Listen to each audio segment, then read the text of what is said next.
So tonight, China using J.D. Vance's own words against him. Let those American peasants wail in front of the 5,000-year-old Chinese civilization. Directly hitting back at the vice president's comments last week, calling the Chinese peasants, which were not well received, as you can probably guess. It comes as the vice president also is bashing Europe in a new interview, saying this, quote, "It's not in Europe's interest and it's not in America's interest for Europe to be a permanent security vassal of the United States." Harry Enten is out front to tell me something I don't know. And there is a lot. J.D. Vance has, even since before they got in office, very clearly has jumped on board with Donald Trump's isolationist America First kind of agenda when it comes to foreign policy. But do Republican voters agree at this point? Increasingly so. I mean, look, the percentage of Republicans who believe that the U.S. should have an active role in world affairs. I mean, look at this trend line dating back over the last few decades. I mean, this is very clear. It was 74% in 2004, 69%. That's a real shift. It's a real shift. Look at it now. It's just 54%. So it's the bare majority. That is within the margin of error. In fact, if you look at 2023, it was slightly under 50%, kind of vacillates back and forth of the 50% line. But Republicans are increasingly of the view that the U.S. should not, in fact, play an active role in world affairs. And J.D. Vance was also commenting in this interview on the Iraq war, suggesting that it could have been avoided if the Europeans had been a little more independent. What did you find about sentiment on that war? Yeah, I remember we were talking in the break. I remember when the Iraq war started, there were so few Republicans who were opposed to us going into the Iraq war. It was just 5% who opposed the U.S. going into Iraq. And now you look and you see what percentage of Republicans, in fact, say that it was not worth it. It's 53%. I never thought, Kate Baldwin, that I would see the day in which a majority of Republicans said it wasn't worth it to go to Iraq, especially considering where Republicans were at the start of the Iraq war. The president saw a lot of support from veterans, and obviously in the election. How are veterans feeling about him today? Yeah, so look, I'll tell you something that you don't know, Kate Baldwin. And that is this. You know, you might say, okay, with the more dovish Republican Party, maybe veterans would be less supportive of Republicans. That is not the case at all. If you look at the exit polls, compare 2004, which was right near the start of the Iraq War, to where we are right now, the 2024 election, veteran support for Donald Trump was about twice as large, his margin among veterans, than it was for George W. Bush. I looked at every exit poll I could find this century, and what you see is that George W. Bush, Donald Trump received more veteran support than any other Republican for president. That is fascinating. Something I did not know. There you go. The ball is in China's court. China needs to make a deal with us. We don't have to make a deal with them. This after China, the world's largest market for airline purchases, reportedly is ordering its airlines to halt all deliveries of Boeing products, and with that, delivering a major blow to America's largest exporter.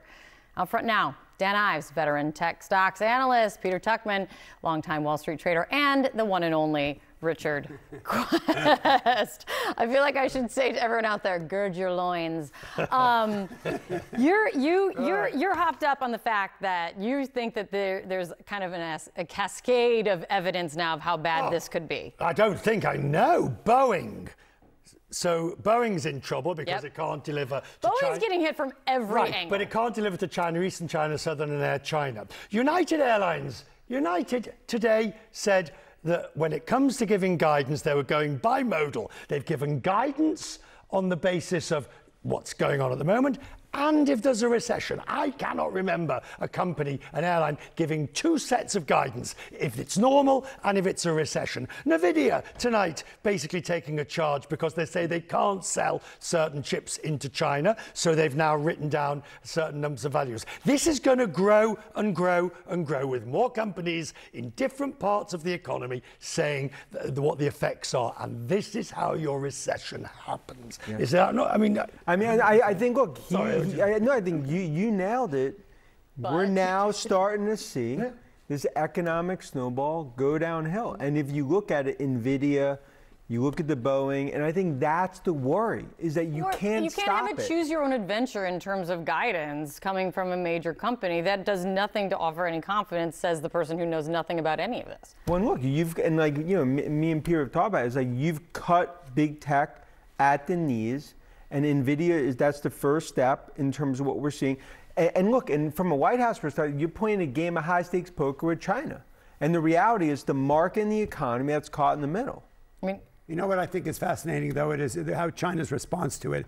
Boeing is not just an airline company. It's in the Dow Jones Industrial Average, those 30 stocks that represent America. So it's really a shot across the bow against us. This is a tit for tat, but in high stakes, high stakes playing in the sandbox. Really, that's what I was going to ask, because when it comes, China's sending a message. China's sending a message. Huge. You also you heard from Caroline Leavitt. You've heard from others that Trump says that China needs a deal more than we do. Do you think that is accurate? No. Well, that shouldn't have to be the way it is. Look, at the end of the day, look, we should be aligned. Our motivation should be aligned, and it's not. That's why you're talking about this is a battle of egos. Right? I mean, as far as I can see, as opposed to, you know what? Look, yes, he has an agenda. The agenda is about policy around tariffs. But at the end of the day, we must make a deal. If this was about calling everyone to the table to negotiate, that's not. I guess that's his approach of negotiation. But at this point, it's not every day we're being notched down. We don't know what tomorrow. It's a bit of a bipolar situation. 3 words: rare earth minerals. Right. They've already pulled the rug out. They are essential in vast parts of the US industry. The China is, the two sides need each other. Who needs who more is an academic question. Jamie Dimon talked about tit for tat today, saying that we don't need to he's saying exactly the same thing. Let me play what he said. He just said this in a new interview. I don't want to get this tit for tat type of thing. I think adults should talk to each other and listen to each other and acknowledge when the other person is right, or at least has a good point. I don't think we have any engagement right now, but that can start tomorrow. My question is, how does the market react? When does a snowball effect become irreversible? Like, how does the market react if there continues to be no signs that there is any engagement? Good. You have an answer to that? I mean, go ahead. I'll start, and then Piero. Yeah. I would say in the next 30 days, you need some sort of sign that we're going to get some negotiation that started with China, whether it's a summit, whether it's calls, and then ultimately a de-escalation. Because, as Richard's talked about and Peter, this goes past 30 days, market said, okay, hold on a second, this is going to continue. Then you start to get into that Armageddon scenario. 2 bullies in the backyard, no one's blinking. Look, we've seen it from February 19th, the market was trading at record highs. The first 6 weeks since the first mention of tariffs were around Mexico and Canada, when the market started to spiral down and then escalate, down to the point where last week, when we had those days that were so severe, we cannot look at those 2 days where the market did rally 900 points. The confidence in the market is broken. What happened in the bond market last week, as we talked about, you can't bully the bond market.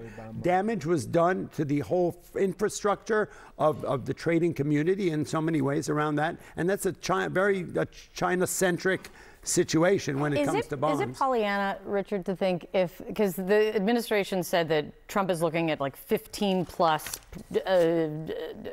deals right now, trade deals right now. Is it Pollyanna to think they start announcing deals and it fixes everything? No, it's not, because once they start announcing deals, there will be an element of certainty vis-a-vis that country's exports to the United States. But I do believe that the days of a free trade agreement of 0 tariffs, because what they've got to deal with is the non-tariff barriers. I think the president is very comfortable with the idea that he's finally got what he's always wanted, which is a tariff regime. 10%. The world can live with 10%, but he's finally forced the world. He's going to make the floor be 10. I cannot see that. But I would just add, you need to get deals on the table, whether it's Vietnam, whether it's South Korea. You don't get deals on the table by the end of this week, then market starts, okay, our deals are there. And it comes down to, as Pierre talked about, you can't bully the bond market. the 10-year speaks volume, and that forces the hand. You know what? The markets, look, history tells us the market can handle anything. We've been able to figure it out, except a perfect storm. When it's like the wave, you get hit by wave after wave after wave. If we don't settle something up on the China side, then the market is going to start to suffer. And you can't obfuscate it. No. You cannot. The market, particularly the bond market, will see through flim-flammery. The 10-year and the dollar. Flim-flammery. And that's you have to give attribution. That's a SAT word right there. Who here scored that? None of us. Bee, the winning prize of the spelling.